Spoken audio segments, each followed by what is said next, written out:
Ding dong, ding dong. Hello, everybody. Welcome back to the Issues program, post-episode issues. This week, Game of Thrones Season 4, Episode 2, The Lion and the Rose. And here we go. Let's just start it off. Let's keep the music going a little longer because it's a celebration, ladies and gentlemen. Ding dong, the prick is dead. He's dead. He's gone. He's buried. Well, not buried yet. He's choking. He's looking like a zombie from The Walking Dead with stuff dripping out of his mouth. I don't care. We're going to start off with this. We're going to talk about the whole episode, but we're going to just get right to it. Ding dong, Joffrey Baratheon is dead. Celebrate, good times. Come on. It's like that movie when Rocky finally beats Apollo. It's hilarious. It's amazing. And he's dead. He's dead. And with me on this adventure for issues about this episode, I have with me my co-host, Joe. Joe, how are you doing today? Doing very well, thank you. Exciting, huh? Exciting stuff. Joffrey's dead. Ding dong, the dick is dead. The dick is dead. Dick is dead. I was kind of going back and forth between dick and prick, but I think both work. Yeah, they do. They do. And I'm gonna miss him. I'm gonna miss him. He was a good bad guy. Yeah, I was reading something where he kind of based this character or was inspired by Joaquin Phoenix in Gladiator to play this character, and I can see that. I can see the same sort of schmarmy prickness. But I'm gonna miss Joffrey. He was a great character from the books, and he was I think an even better character on the show. This kid truly embodied him, and the show's gonna miss him on some level. Oh yeah, he did a great job with the role. It's funny, I was watching Batman the other day. He's the little kid on the roof. I didn't realize. I was dying when I saw him, but he did a great job with this role. Does he play a little asshole in that too? I forget. No, he's the little kid on the roof who, like, Batman comes, like, he sees Batman in the middle of the night, and Batman gives him a little memento. Nobody's going to believe me that I saw you. Oh, that's that kid? Oh, that's Joffrey? Yeah, Oh, Joffrey. Amazing. Now he could retire, and he's going to be like that guy that's walking down the street and people just throw stuff at him. He's got to do a skit in a couple of from Karate Kid. From Karate Kid, like on How I Met Your Mother. Like that, Johnny Lawrence from Billy Zabka. That's his name. Yep, Billy Zabka. Everybody hates him. Yeah, everyone's going to hate this guy for the rest of his life. He's going to be walking around and people are going to be throwing trash at him and spitting in his face and everything like that. Poor kid. But he did go out in a really good way. We're not going to give you book spoilers tonight, but there's going to be a few points where we do make some sort of comparisons to the book situation and what happened. Yeah, because there seem to be a lot of differences, a lot of little changes between the books and what we saw tonight. A whole bunch of little things that don't really change the effects of the storyline, but just are done different. Right. But before we go any further, everybody, you're listening to IssuesPrograms.com's post-episode recaps, post-episode issues. You can follow us here. Click the subscribe button right up there in that corner, right there, or down there. Subscribe to us. Listen to our post-episode recap for every episode, every week of this right now, of Game of Thrones, The Walking Dead when that comes back. A few other shows will be coming here and there. And if you want to join in, type in the comments, ask us questions about the episode, your comments. We'd love to read them. And please, whenever you're listening to this, comment away on the video and tell us what you think of what happened this week and what you think of the bullshit that we happen to be saying and talking about. So let's get to it. A lot of shit happened in this episode, Joe. It was very dense. It was tough to take notes on this episode because so much crap happened. It covered quite a bit, actually. I'm excited to talk about it. Yeah, and it's interesting that the other stuff that they put in the episode, we didn't get any Dany tonight. No Dany and the Dragons. None of that. And we got a little bit of a touch of what we get here at the beginning, basically. The episode. We also had no Arya, no Jon Snow. We had no no Arya, no Jon Snow, no Caitlyn, no Robb again. No living Starks. No Starks, Or except for we had Bran. Yeah, we had a little bit of Bran. And Rickon was talked about. We and Sansa, Sansa, of course. Yeah, Sansa, of course. But she's the least Stark. Who cares a shit about Sansa? Who gives a shit about Sansa? Come on. She's not prisoner of war. She just sits there and pouts. Yeah, she just pouts. 3-4 seasons of...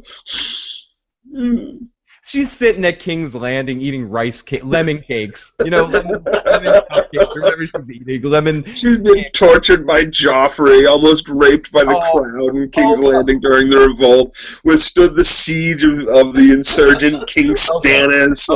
That was poor girl. Under threat of Cersei the entire time. I'll give you that. I'll give you that she dealt with a lot of oppression by Cersei, or especially during the attack by Stannis. That was some serious shit. But for the most part, it was just a lot of mental torture from Cersei and Joffrey. Joffrey didn't actually do anything, and then she's kind of slaps across the face, beheading of the father. Let's look at your father's hard head on Spike. He didn't get to feed her Robb Stark's head.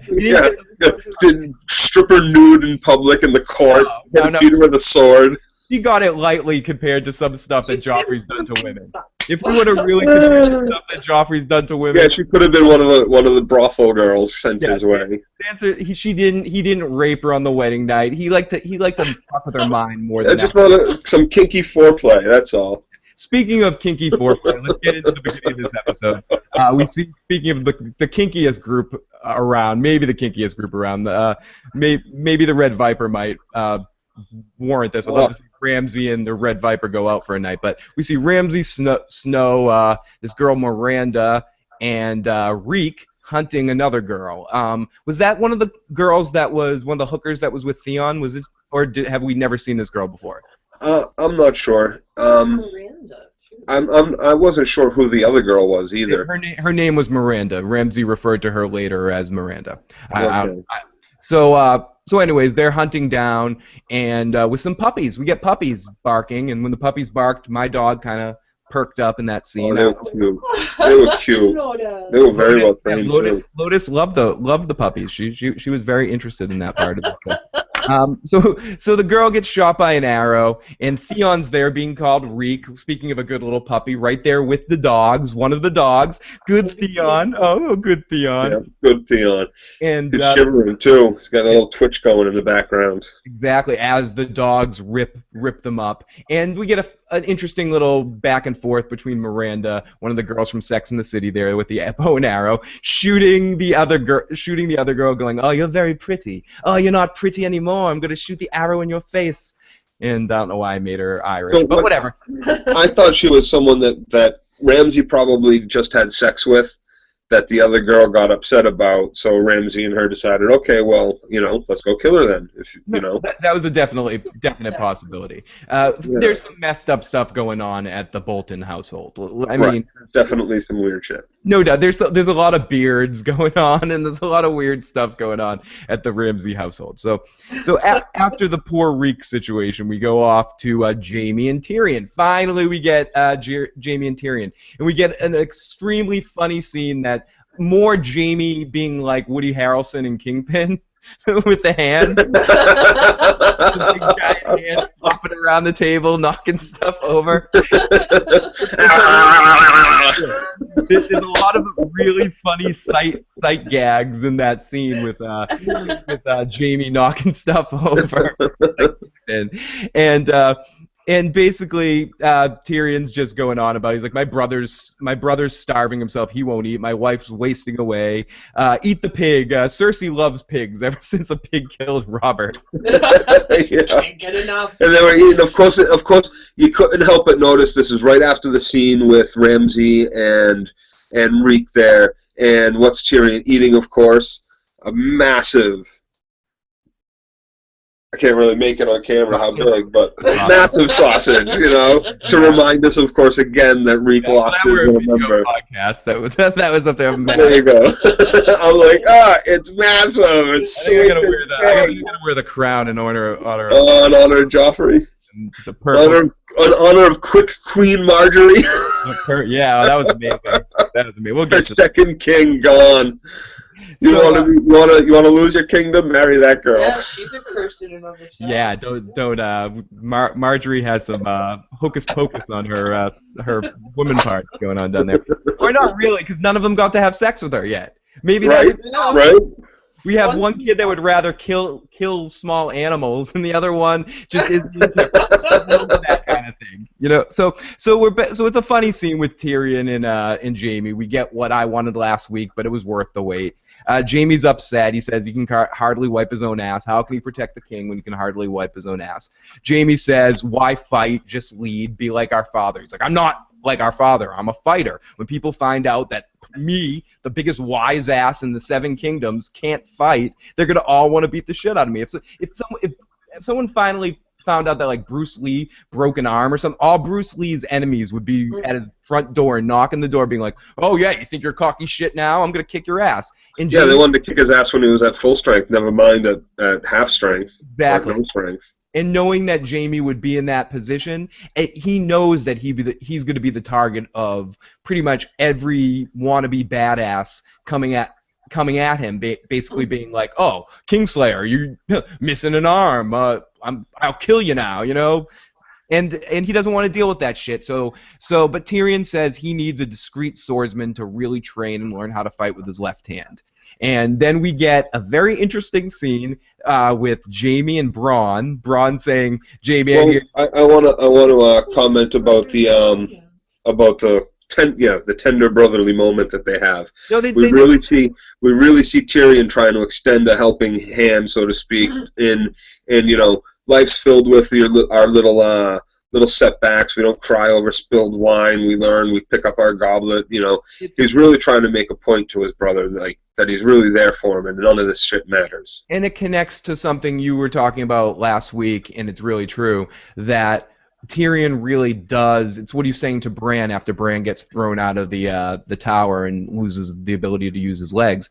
He has an affinity for broken things. As much as he loved his brother before, the fact that Jaime went through all this and is now considered a cripple or considered he's having mutilated, problems. and he's a crippled freak, and he's mutilated. Absolutely. And he's also at the same level that Tyrion is in his family. He's looked down upon by his father. It used to be he was captured. He was there's a lot of things going on. Plus the big hit and shit he had to his honor in the past with Mad King, the Kingslayer, getting captured. He lost that battle to Robb Stark, to the young boy who had never proven himself in battle before. There's a lot of stuff. He's at the lowest point he's ever been. He was delivered back to King's Landing. Yep, by a woman. So he was handless. There's just so many things, and you didn't being able to do it. But Tyrion, Tywin Lannister is a sexist motherfucker, and he thinks in anything that loses the honor of the Lannister name, it's not so much. I don't want to make it seem like, oh my God, a woman brought him back. Brienne's one of the greatest fighters in the Seven Kingdoms right now. I'd put her up against almost anybody out there fighting.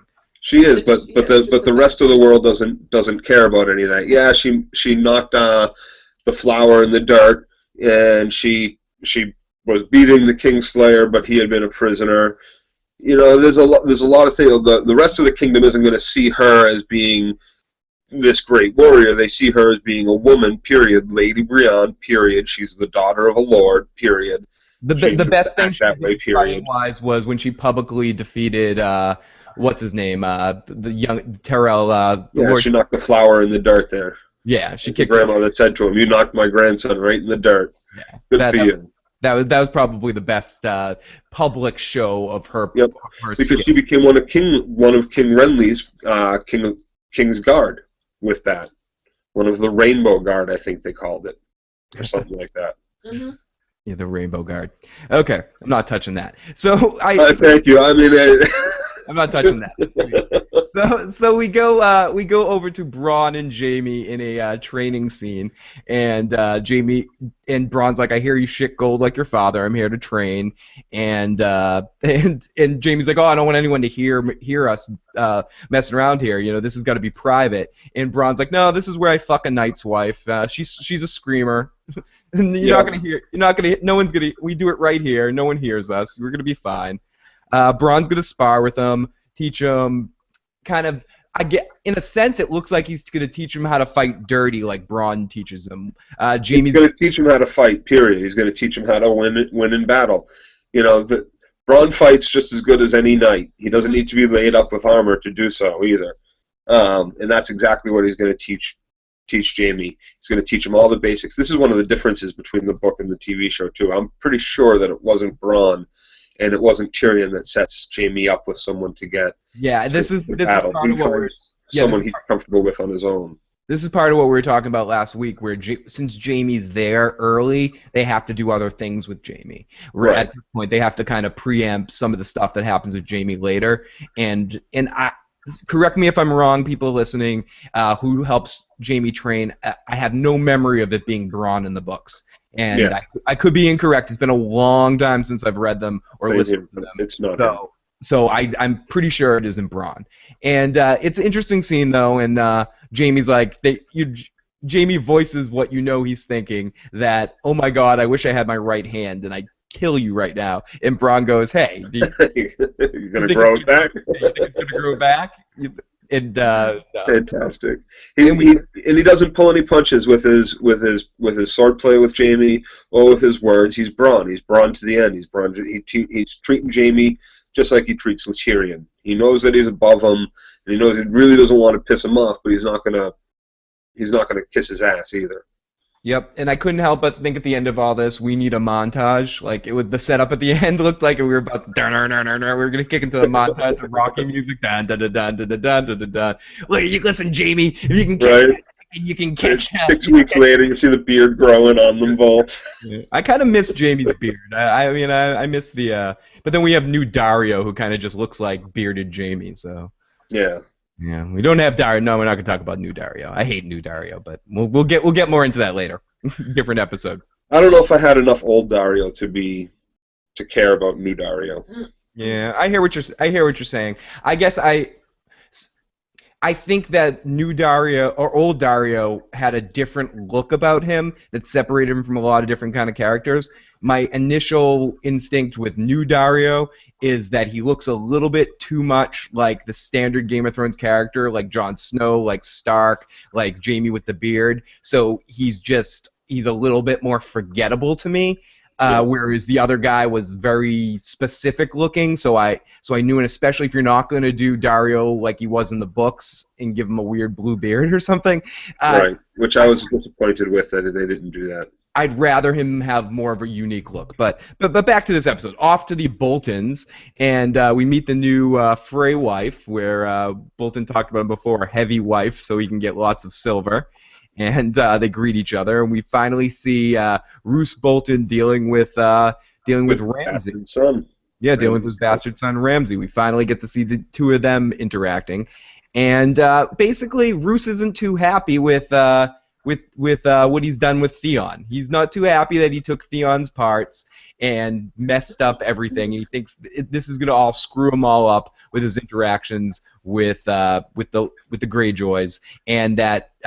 Tywin Lannister got him the North, but he's not going to fight for him for the North. And he Roose Bolton didn't quite understand exactly how twisted Theon's father, Balon Greyjoy, actually is, and that he had absolutely no interest in his son whatsoever. His son was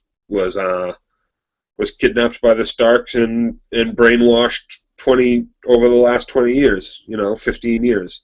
Mm-mm. Theon's got no interest Theon's dad, Balon's got no interest in doing anything to get his son back from them whatsoever.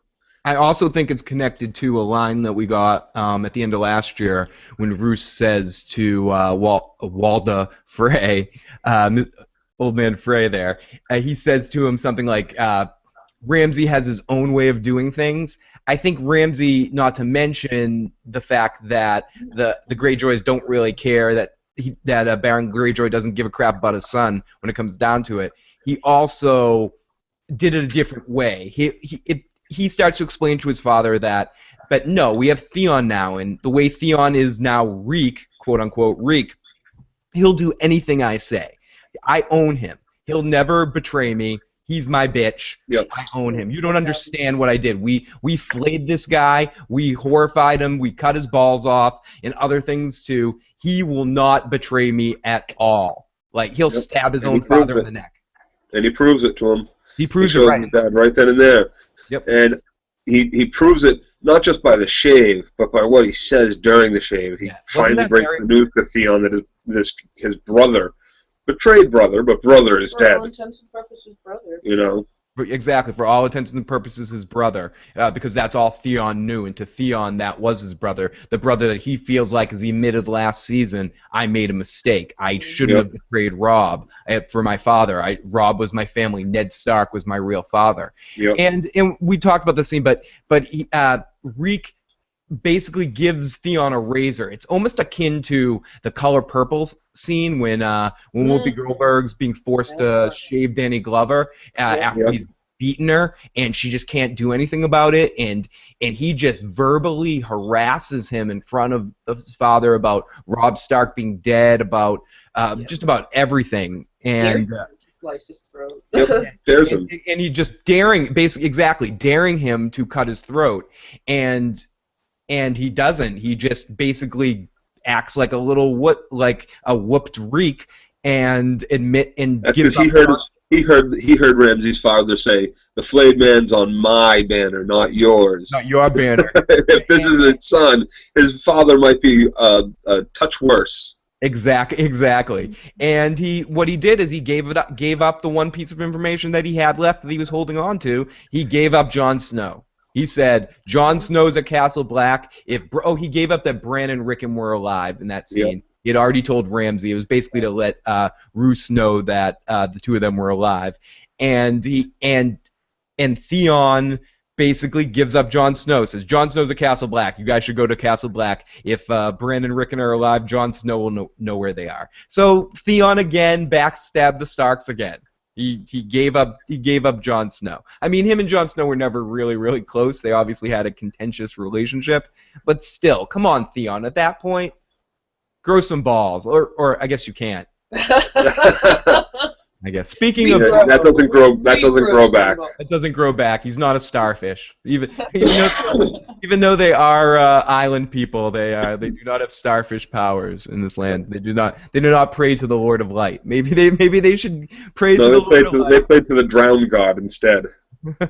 The lost testicle god. Speaking of lost testicles, we get our first Varys sighting of the season. A Varys in Tyrion scene.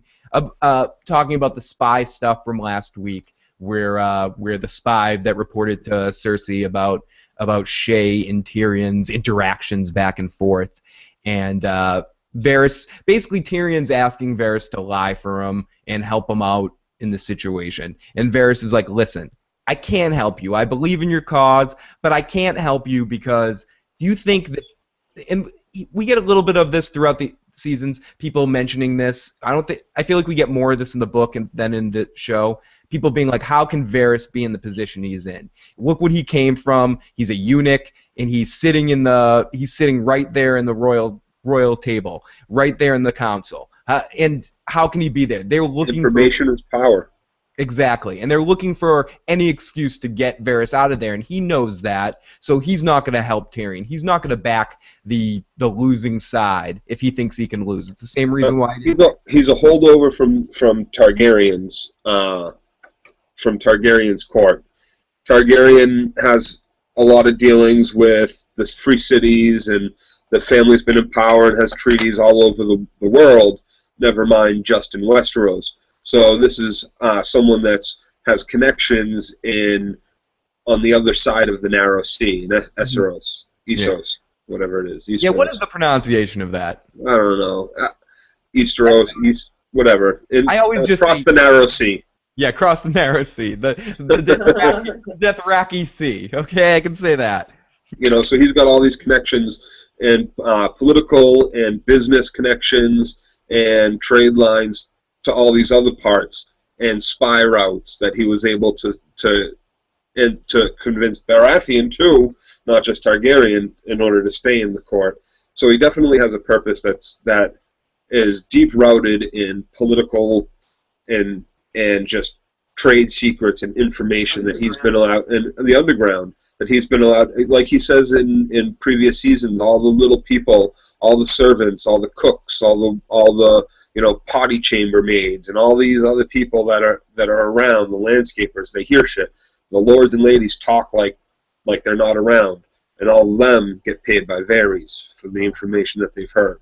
I love him. It's great. It's great to see him, and I love scenes with him and Tyrion. Tyrion was in top form again tonight. Peter Dinklage was acting his ass off tonight. Oh, brilliant! He was absolutely brilliant. Brilliant, great. And also Varys in the scene was great. We get a great line about how he says, "No one cares for spiders. Anyone will squash on a spider. I can't help you in this situation. I just can't." He did what he could a couple of weeks ago, or last season, when he offered Shay the diamonds and gold to go over to the Narrow Sea. Yep. That's the most he can do in that situation. The same thing. He has connections over there. He knows in the same way that he helped out the Targaryens. He knows that's as much as he can do, and he knows he can't do any more. So we get to the breakfast wedding with the Lannisters and the Tyrells. We see Cersei and Tywin talking about how they know about the Shay situation. Yep.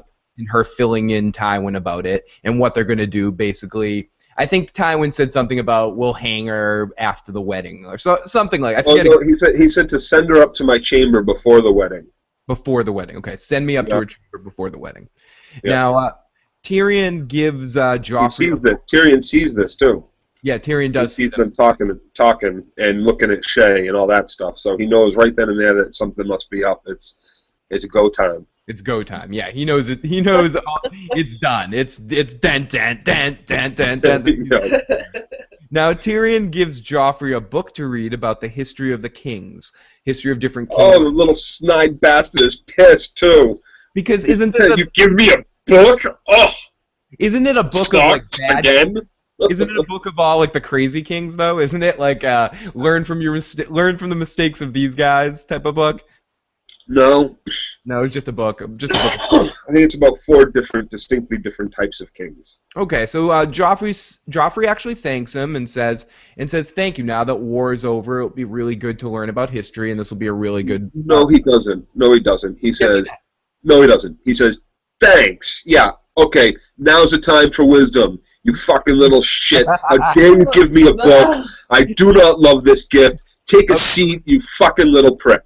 That's what he really said. It's all in the attitude and with the angst that he says it through his teeth. Yeah, that's exactly what he said. Okay, so then he gets the other sword, the other Valyrian sword made from Ned Stark's sword, Ice, and Joffrey, and he takes the sword. He's taking the sword, and Joffrey hacks the shit out of the book that Tyrion gave to him. Oh yeah.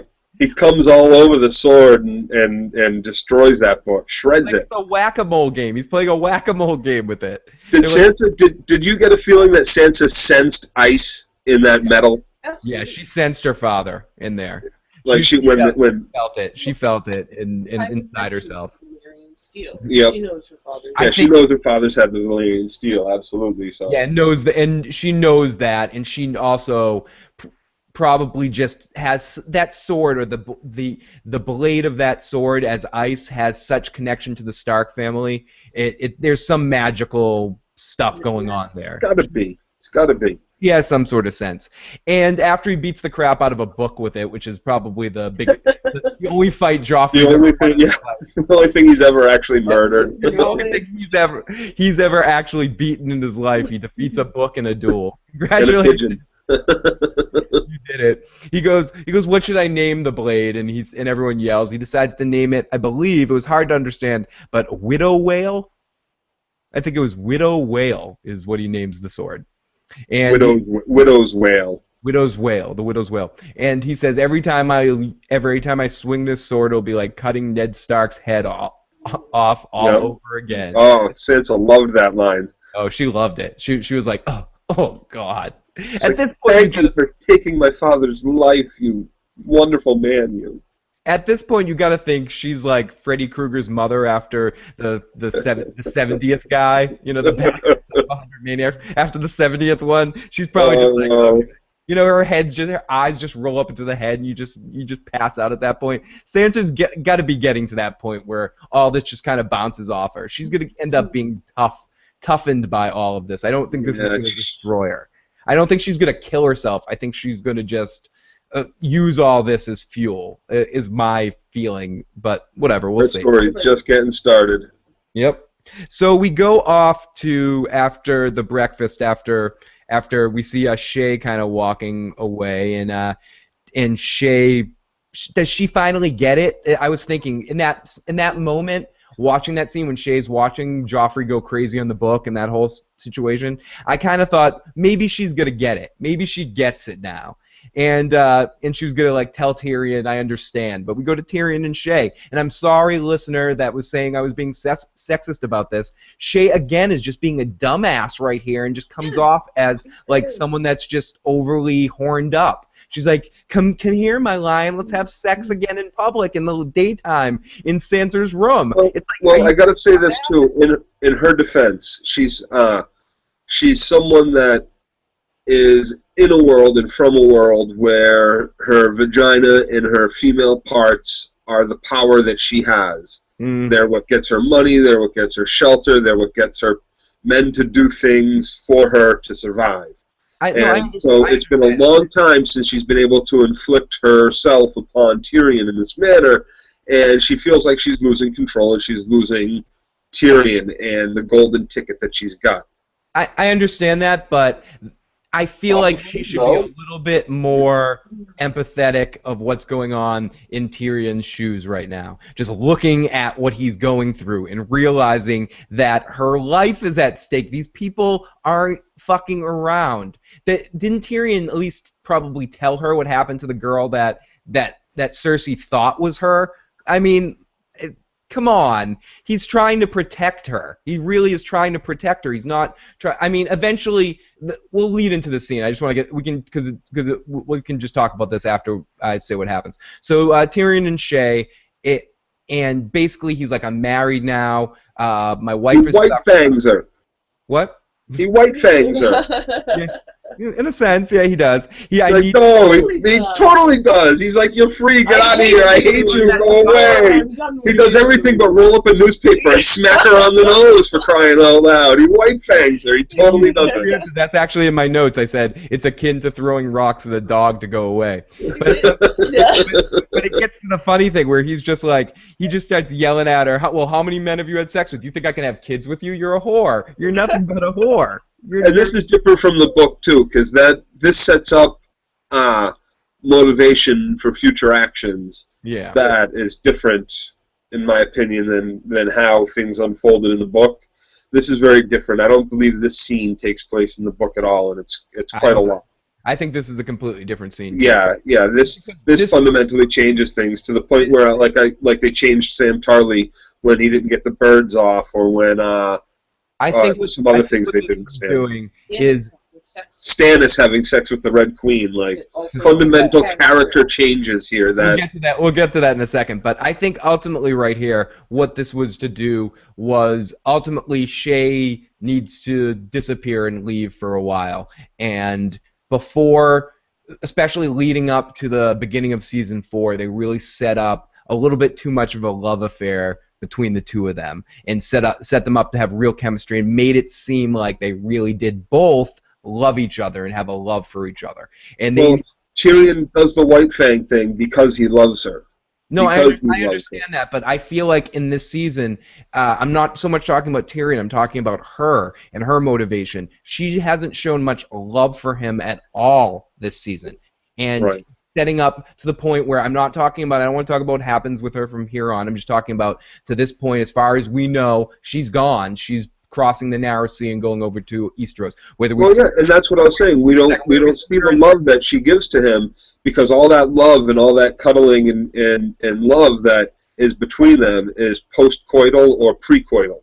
And there's no coitus at all, so there's no... She's losing that power over him, and she knows that, and that's why she keeps trying to push the issue of trying to have sex with him, because those are the moments they have together. That's what makes me question if she really loves him at all, because it's more of a golden ticket thing. It's more. That's what I think anyway.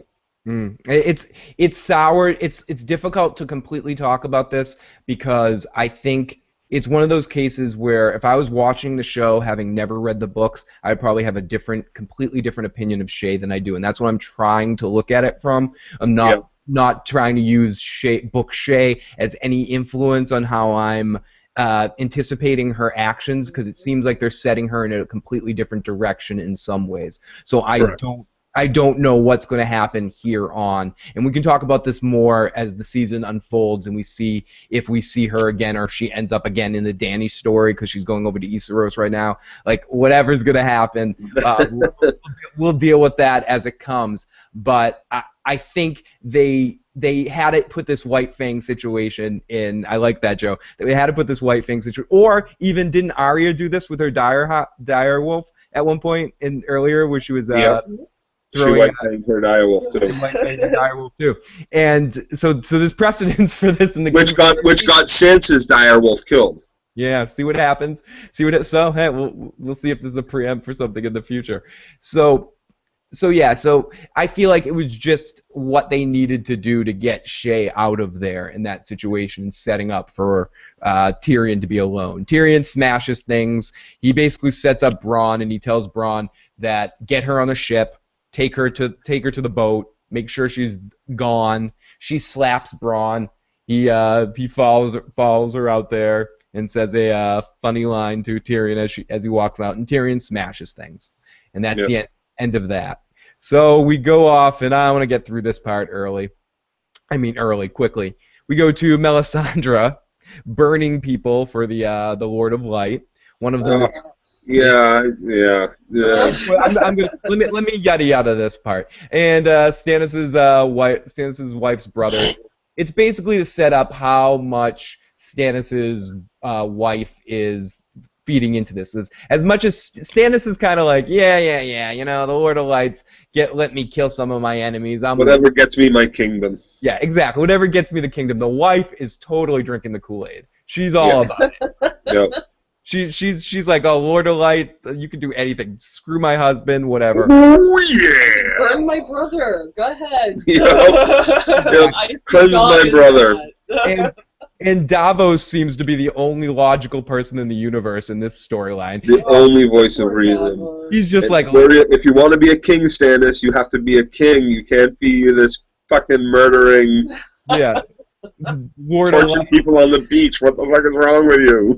And Stannis isn't what herring. He's just basically like, oh, I can't wait till I can kill you, Davos. I can't wait till it's okay to kill you, but the Lord of Light needs you alive. Melisandre likes giving me blue balls in every way. Likes having Davos lead. Blah, blah, blah, blah.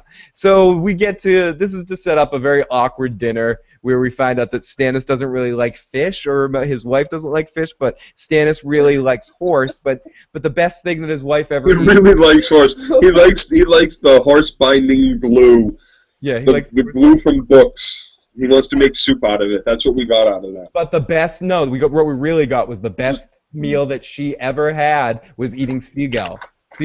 One time, Stannis on the beach, just like... Hey, when you're starving, even a saltine will taste like a Ritz. Exactly, and that seagull tasted like Kentucky Fried Chicken. That's what it tasted. It was finger-licking good. Oh, my God. So Melisandre's just sitting there the whole time, like, chilling. Do you remember when we used to eat mac and cheese in our fourth-story walk-up in Harlem? All alone. And that's all we had. And now we have this big kingdom.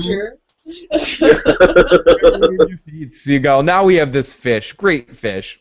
And basically the scene sets up the mom saying that her daughter's a stubborn little wench and she wants to beat the crap out of her daughter because her daughter doesn't believe in the Lord of Light and doesn't believe in anything, and she's scarred, and the Lord of Light hates her because she's scarred with the dragon scales, and yada yada yada. And Melisandre, why don't you go talk to my daughter? Go talk to my daughter. Scarred because she's sinful, yeah. So we get a completely useless conversation of the night. Award goes to the conversation between the daughter and the Red Queen. Basically, all that came out of this was we found that there's going to be no seventh heaven, no seventh heaven in the future of the Seventh Kingdoms, and the hell is that we live in. I feel like this was all just to have the transition to the winter is coming, to the transition to Bran. It seemed like it was just so she can say that hell is what we're living in now, to go right to Bran and company, to feel that this is where the real shit's happening, that Bran's Neo. You know, Bran's our Neo here. He's gonna save the day. I don't know. There's a lot of shit happening all over the world right now. Crazy shit. Exactly. So And Bran. they're already north of the wall, Bran, right? They got north of the wall at the end of last season, so. Yep. We're right up to we've got. And now he's like, oh, I know where we're going. We gotta go south again. We gotta go all the way to Dorne. Whoops. He's controlling his wolf, and he's spending too much time inside his wolf. They're telling him, and that he might lose being a human, and because he's eating inside the dire wolf, he's not really eating, and if he's eating it too much, kind of like Jack Nicholson and Wolf, or like the Harry Potter wolves. When people are into wolves. If you're a wolf too long, you permanently become a wolf. It's kind of similar. If he spends too much time in the mind, he's just going to stay there forever. Yep, he'll basically become in a coma. Yeah, be in a coma forever. And Hodor doesn't like this, and he acts as a Hodor. He voices his concern a few times, and you can really just like that, just like that. And we get we lead up in this scene to them walking up to a weird looking tree that has a face. That's one of the God's Woods. Ned Stark prey trees. One's in Winterfell. There's one at King's Landing. That most of them have been cut down. There's a bunch north of the wall. Jon Snow prayed at one to become a black. Yeah, kind of like the seeing eyes in the Lord of the Rings too. Like where Bran touches it and he sees everything. Or that's what I mean is like the tree isn't like that. The tree is a god to Ned's people. But when he touches it, he has sort of that feeling like when someone touches one of the eyes and everything's looking at him, everything flashes at him at once. He sees Ned Stark. He sees everything that happened. He sees the one-eyed crow. He sees ravens flying. He sees a montage of things that happened in the past couple of seasons. He knows, as Joe said before, he knows everything. He's Neo. He just got everything from the Matrix implanted into his mind. Yeah. He knows where they have to go. And he knows Tai Chi now. He knows Tai Chi now. He knows Tai Chi from a wheelchair. He knows how to invent a wheelchair to be carried around. Hodor's excited.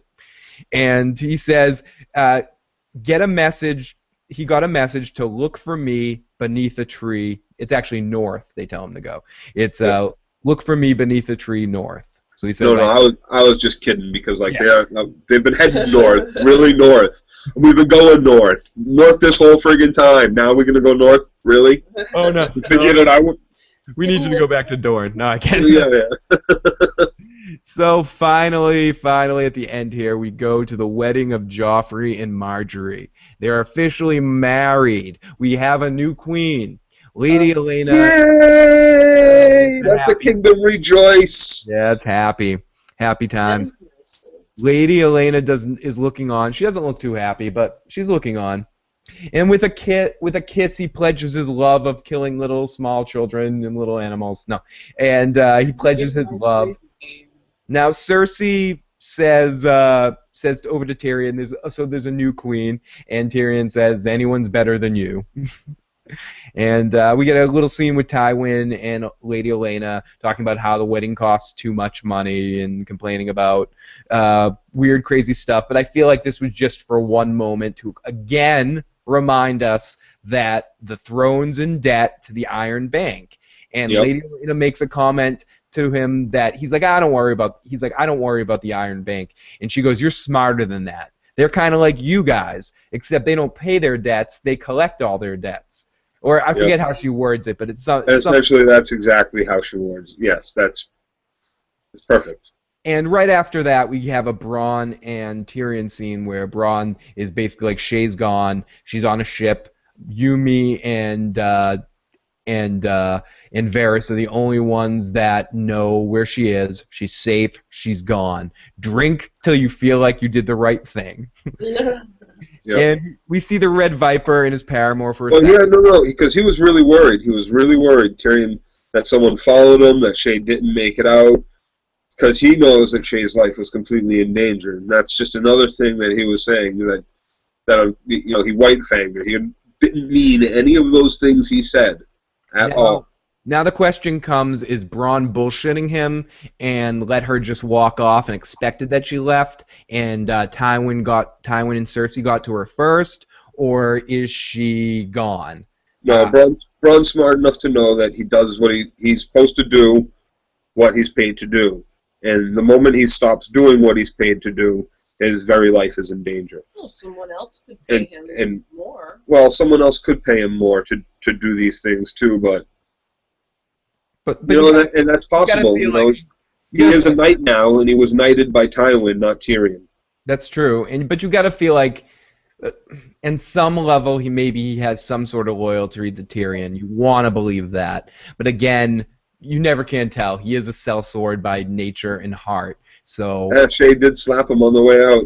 He did. So maybe he just let her go. So we go over to Lady Olenna, who's apologizing to Sansa and makes a comment about what kind of person would kill a man at a wedding, and that Tyrion has to come to Highgarden someday and visit. And then some weird, sad music kicks in for a second, and Joffrey throws shit at the music makers, throws gold at the people making music like a little prick. He's just acting like a spoiled kid at his 5th birthday party that just wants to like throw things and spit at people and be like, it's my wedding. I can do what I want. What song was that? What was the song that was playing at the Red Wedding? The Reigns of Castamere. Okay, this was... No, this was a different song. I'm not sure. Someone in the comments below can correct us on what song that they were playing, if it has any relevance, but I wasn't... It does have relevance. We've heard it before. I'm pretty sure it was used in a promo last season, but now I'm not sure fully. So he introduces Marjorie's first official speech to the people as the queen, and she gives a speech that all the leftovers for the feast are going to be given to the poor of the city, and Joffrey commands this. Everyone looks happy. Strangely, though, Varys doesn't look happy. He has like this weird look on his face, like, like.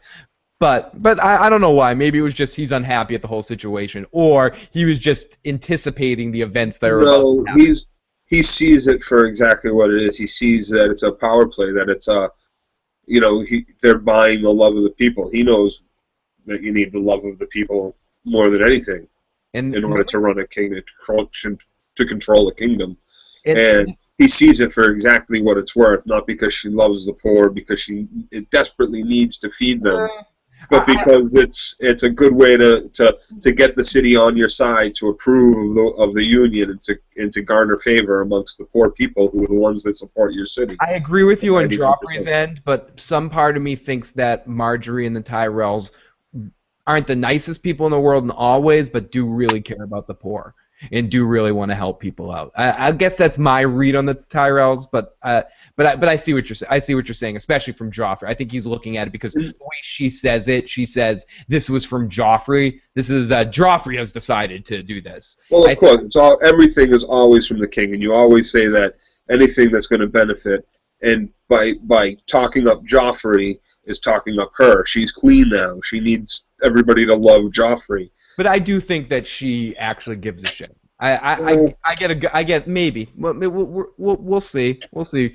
I guess I think her and the grandmother. She gives such a shit that she's marrying the one of the kings that was going to try to kill her previous husband. She's That's how much she gives a shit. Being lustful for power and caring about the poor aren't mutually exclusive. You can be lustful for power and still care about the poor eat. Well, the Tyrells, the Highgarden, and they have a tradition in the kingdoms of feeding the kingdom. That's where all the farms are and stuff. Yeah, I'm just saying, I think the Tyrells actually, they're the hippies of the Seven Kingdoms. I mean, if anyone believes in peace, love, and happiness, but that doesn't mean that he doesn't want to be president. Bill Clinton was president. He was kind of. So we get a little bit of a sexy flirt. Maybe it's a little preamps for some more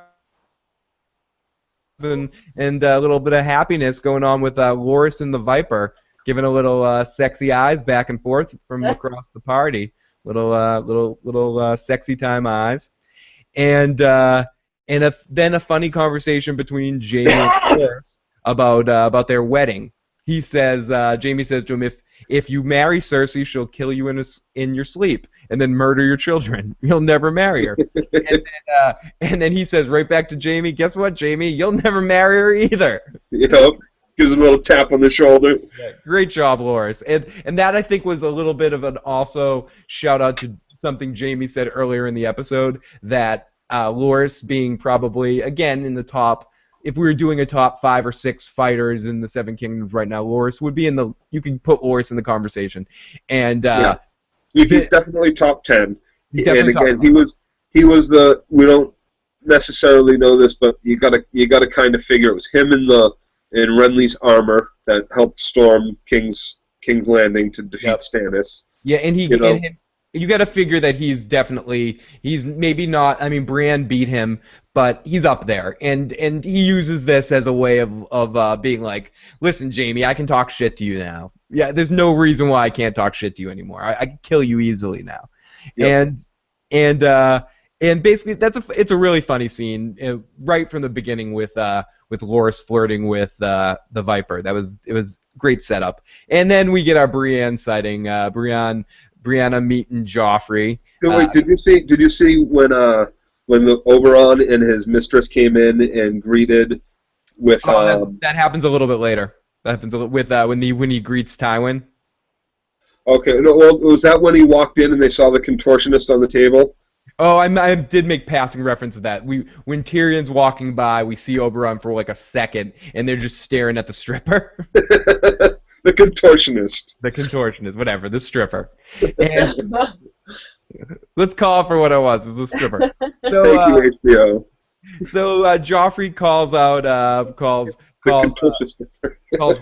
Renly's lifestyle deviant and makes another if you need to hate him anymore, some of the stuff he says in this moment.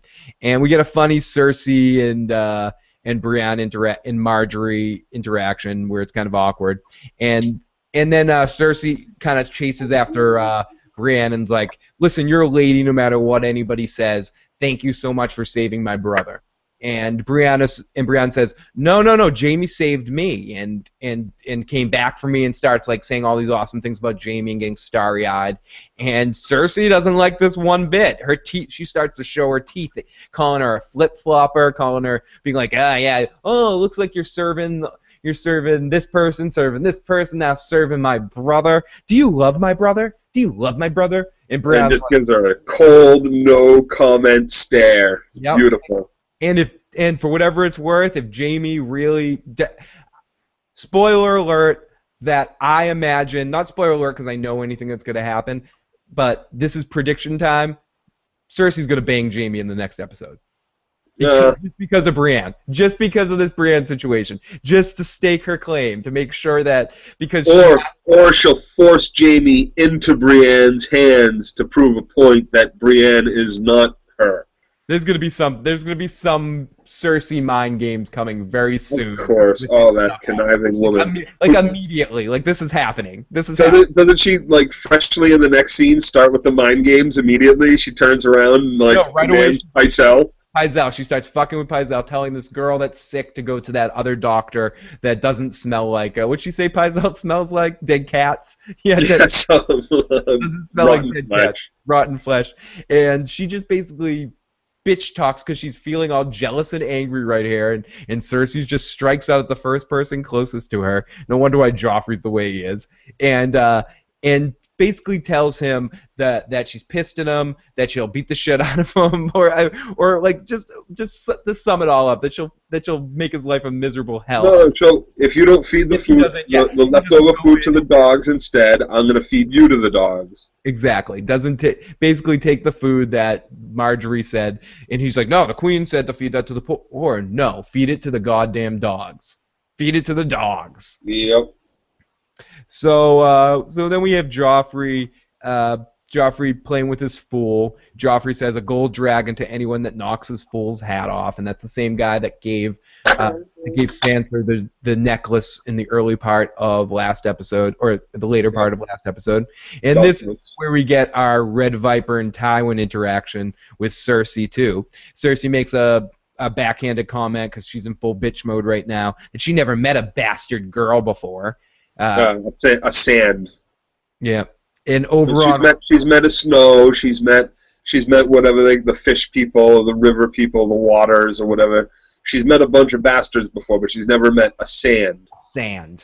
Yeah. And Oberon rubs in the wound that she's not queen anymore, and Cersei rubs in the wound that his brother has the gout or his legs are all fucked up. And Tywin's trying to be as smooth and nice as possible, and that Tywin Lannister. So a lot of people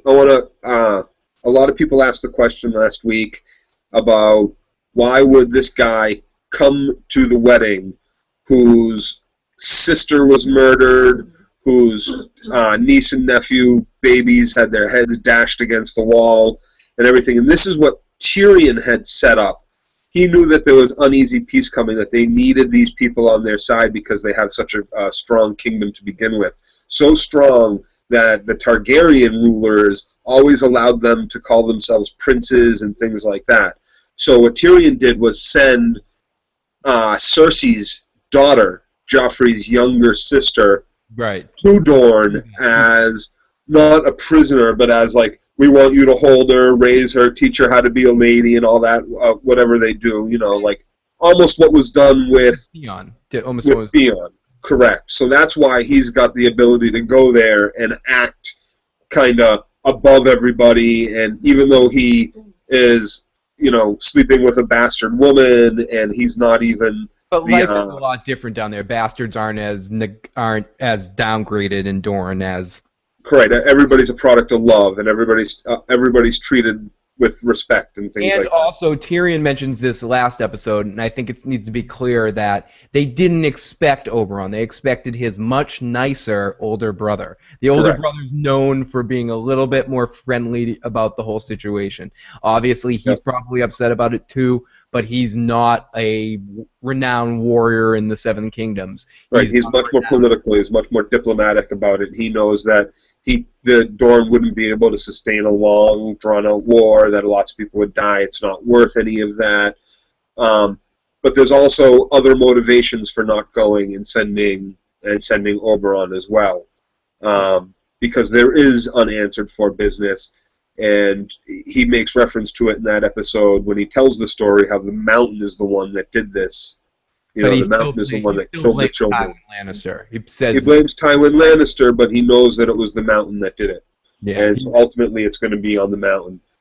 So Oberon makes a passing reference about Cersei's daughter to Cersei to kind of be like, well, your daughter's safe and sound, just kind of like just to rub. I don't think he'd actually. I don't think this guy's the type of guy that's gonna kill like a defenseless little girl, but he'll use the threat of doing it to fuck with Cersei, and I think that's basically what he was doing in that situation. So we go off to Joffrey. He's giving a speech. He said it's enough time for enough games. This has been a really interesting situation. It's been a goofy wedding. Everyone's having too much of a goofy time. Enough of that. It's time to get serious. It's time to get very, very serious business. And do you know what he does?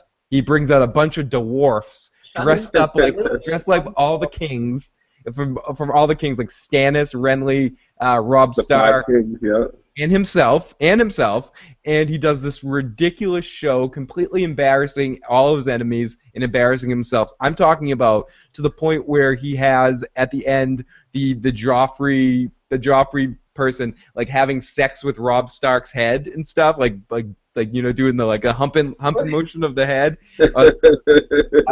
Sansa's just in a zone of depression in this situation, and Oberon's just looks like he's biding his time for something. I loved the Renly dwarf with his ass hanging out, and they kept poking Renly's dwarf in the ass with the big prosthetic fucking ass hanging out in the back of the dwarf. It's brilliant. Again, this is done differently than in the book. It's just two dwarfs, and one's riding a pig and one's riding a dog, and it's a father-daughter dwarf team that are jousting each other.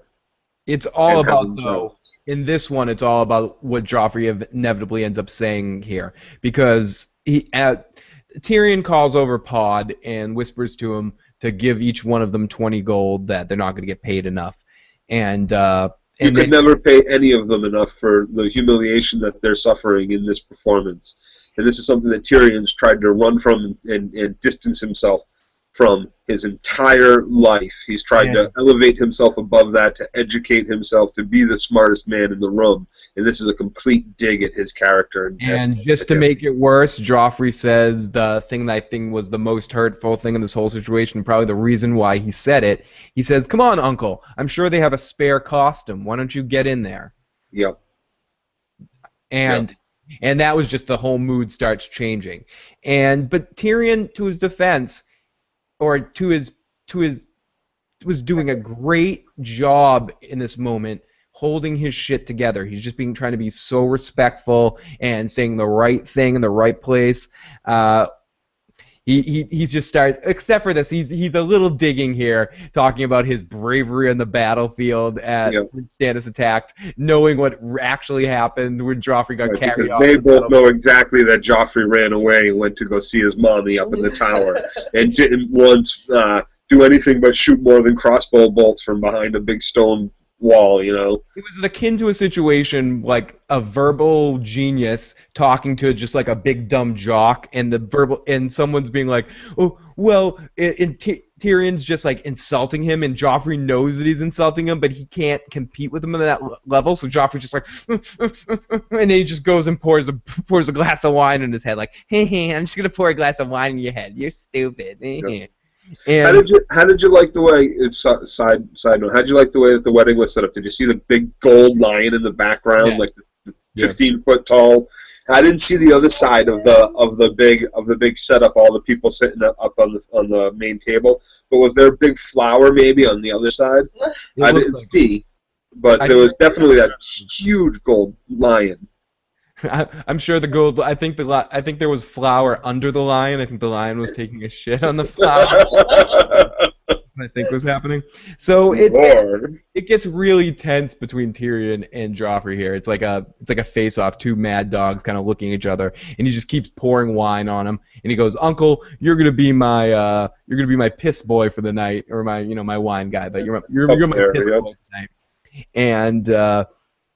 And Marjorie, just when it's about to get serious, Marjorie calls Joffrey back. She kind of has him by the leash a little bit.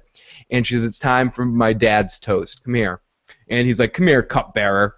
And Tyrion says, "It's a great honor to hold your cup." And Joffrey's like, "No, I didn't mean it as an honor." It's like Tyrion keeps trying to say the right things. I mean, as much as he can. And Joffrey just keeps coming across like a little bitch, like a little jerk.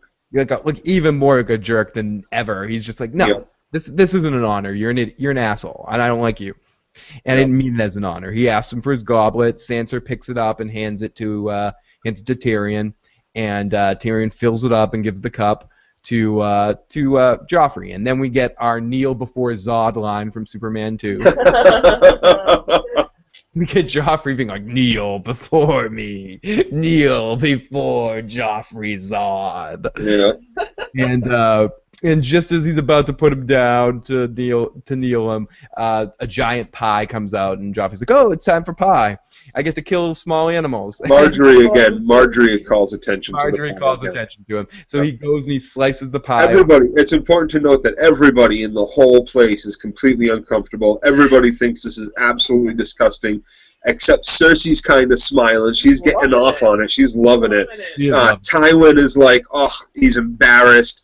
Marjorie and the old lady are both embarrassed. You can see Viserys is everybody's just completely disgusted with this entire thing. And Marjorie does such a great job, again, trying to pull Joffrey back from this whole disgusting mess. How to control him. She really does have her finger on the pulse of this kid, and she knows how to like, "Oh, isn't it really lovely?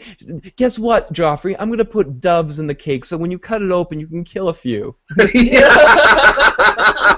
But we'll still get some. It's so beautiful.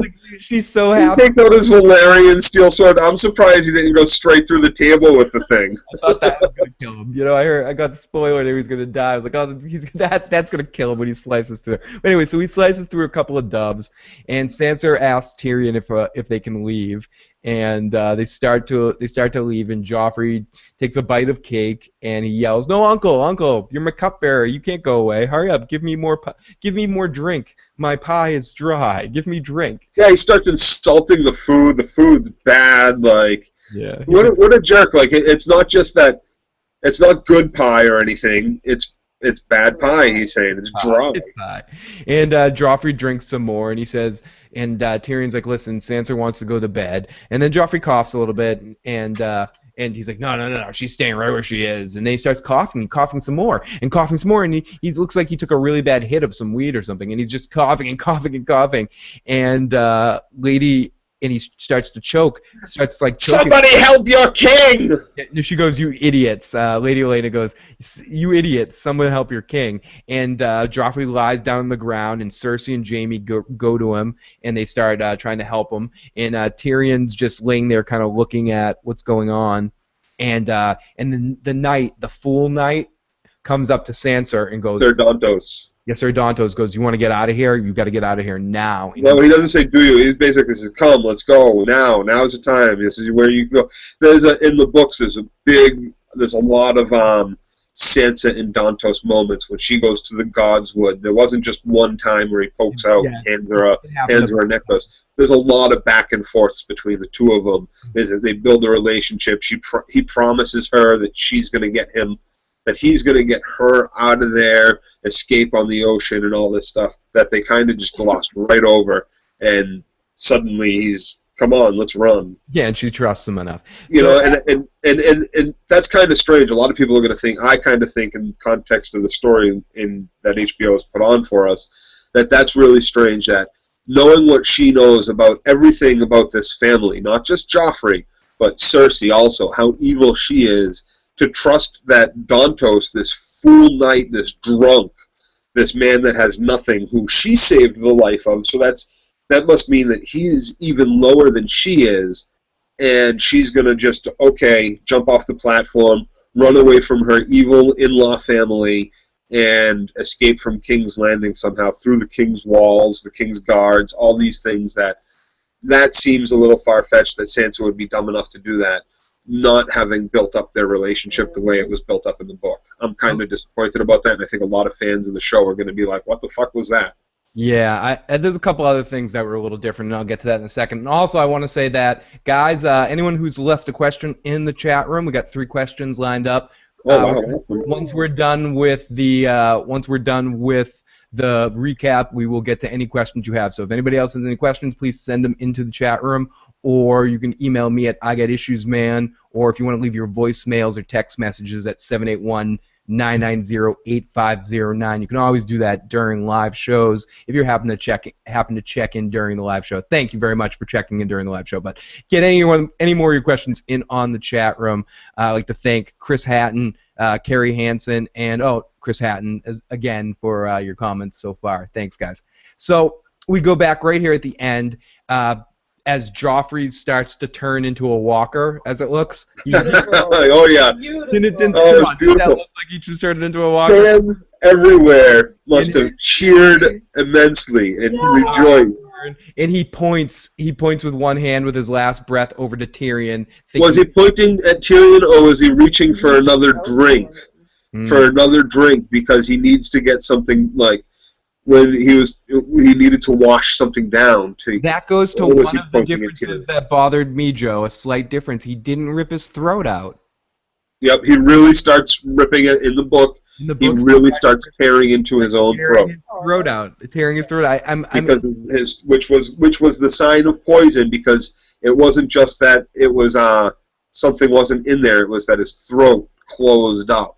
There was nothing that he choked on. You know. Now, why do you think they decided to do that? Because they felt like they couldn't do that with a kid or something like that. Like, why would they? It was too close to Walking Dead.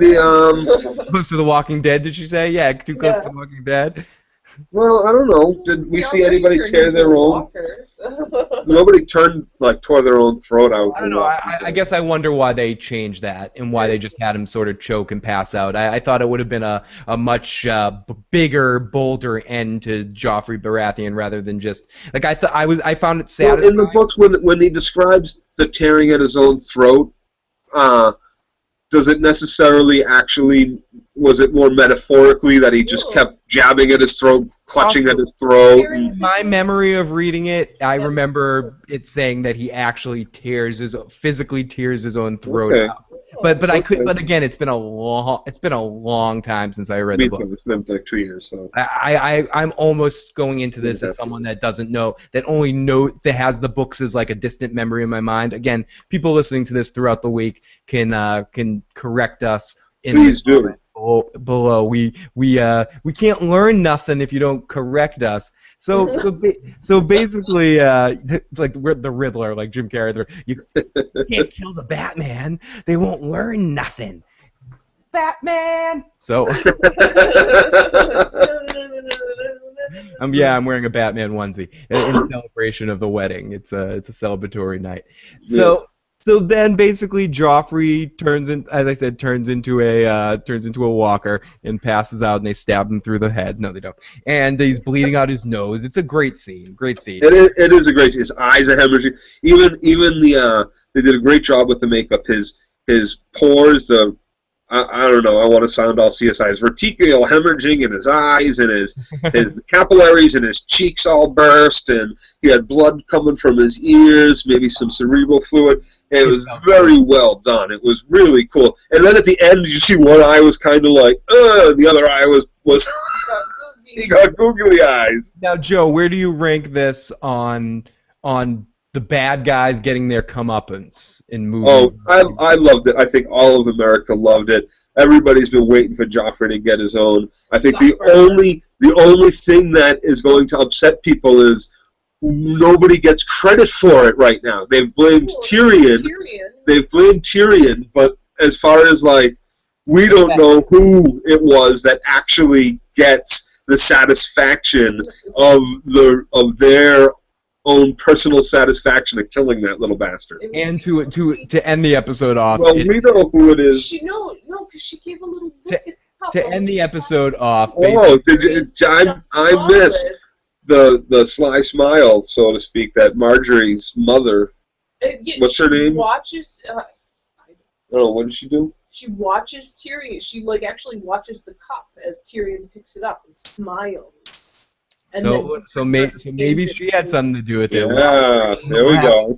But the episode. I want to watch that scene again just to see if I see anybody near the cup in the background or anything like that. Was Littlefinger at the wedding? Was he hiding under something? No, Littlefinger's been missing in absence so far this whole season. Only like a quick pop up last season.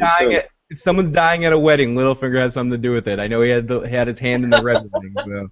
So I know that's going to happen. So the last line of the episode, we have Cersei yelling, he poisoned your son, he poisoned your king, take him away, he's losing it, he's dead, and pointing at Tyrion. And poor little Tyrion is in some serious trouble, and that's where our episode ends. Very, very interesting. Joe, I didn't get a chance to see it, but did you see scenes for next week? What does scenes for next week look like? Oh, I think they did more than just scenes from next week. I think they put them on for a bunch of season-long clips. It wasn't just for next week. But we definitely see Dantos and Sansa running again, and a clip of Dany trying to put Meereen under siege. We have to look forward to this season.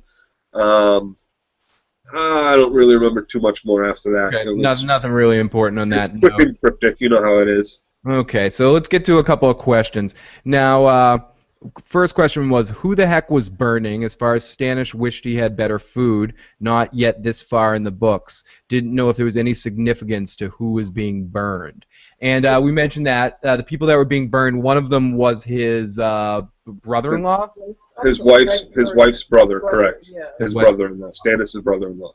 I don't know if there's any significance to it other than the fact that Melisandre probably wants to get rid of anybody in Stannis' organization that's going to talk shit about the Lord of Light. The only one in as far as the Red Priest and Red Priestesses are concerned, there's only room. There is only one God, and that's all there is to it. So any voices of dissent, she treats as almost treasonous to the king if the king is into this red God of fire. Absolutely. The God of Light. It makes it interesting that she wants to keep Davos alive at this point, because as she says, the Lord of Light has some work for Davos. So we'll see where that goes. Right. And it was Davos who tells us exactly who it was. when he says to him walking away from the fires, that was your brother. That's your, by law, that's your brother. Why would you do that? You can't do that to people, But Chris, I don't think there's any real significance to them being burned necessarily, other than the significance of showing us how far that that the wife, not even just Stannis, how far Stannis' wife, I don't know Stannis' wife's name, I'm sorry, how far she'll go to the point where she'll give up her own brother because in honor of the Lord of Light. Right, how far the whole family is. It's about power. It's about the Melisandre showing us seeing exactly how much power Melisandre has, that she can have Stannis execute, the close family to the king, his wife's brother. She's, like you said earlier in the show, she has drank the Kool-Aid. She's completely there. She's down in Jonestown right now. Why would you want to leave? Don't step away from the plane at the airport now, sir, and come back to the temple. And thank you, Chris, for the question. And your second comment was by a woman that seems totally in love with him. There's probably a reference to something we were saying, but I think maybe you're talking about the same situation, probably, that with his wife's totally in love with Stannis, but still allowing him to be kind of manipulated by the Red Woman. I think she loves Stannis so much and supports him being king that she basically, it's kind of like like a wife of Muhammad Ali or Bob Marley were like, oh, if you have to have sex with every woman that walks, we'll support you. You're so awesome at what you do. We believe in you so much. You can do anything you want. I think that's probably what was going on there. And our last question of the night is from Carrie Hansen. She says, where is Bran Stark going to go, and what does he see from the tree that makes him want to go there? Well, it's a little cryptic as to what he sees from the tree that makes him want to go there, as far as it just being more of the one-eyed crow saying to go there.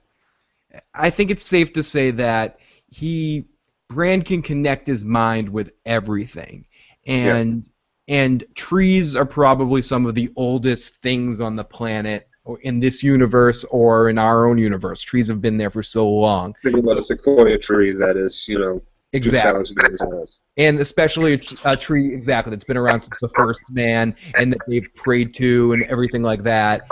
I feel like maybe that's what's going on there, that he connected with that mind of the tree and in a sense, connected with the mind of the tree and saw everything that was going on in the world and figured out got complete clarity, and that's why I said he became Neo in that moment and kind of. Well, there's I mean, that's a little bit of a spoiler alert too, kind of, that will get explained later in the series, I believe.